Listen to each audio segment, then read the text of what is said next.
Usap mga par, panibagong araw, panibagong lulutuin tayo ngayon. Ito, magluluto tayo ngayon ng nilagang baboy. Ayan mga par, nakahanda na yung cabbage natin, mais, pechay, yan, pechay, sibuyas natin, halo. Ito, yung karne natin. Ito mga par, ayoko na natin. Ang halo natin mamaya. Gagamitin natin pressure cooker yan. Diyan natin lulutuin.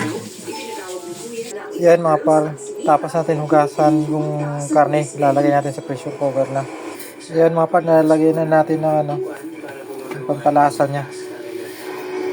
Pamintang buo tsaka pamintang durog. Yan mga par. Lalagyan na natin ng mais para mamaya pag kumulo. Ano na siya? Lalambot. Yan mga par. Lalagyan na natin ng tubig. Kuntian lang natin para mabilis lang kumulo. Yan mga par, ready na tayo mga par.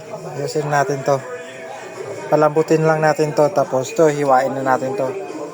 Tara, hiwain na natin. Yan mga par, ilagay natin itong gulay natin. Kasi kumukulo na, lumambot na yung lumalambot na. Pwede na to. Ito mga par, luto na. Goods na to. Ito na yung medyo okay na yung gulay tsaka yung laman niya.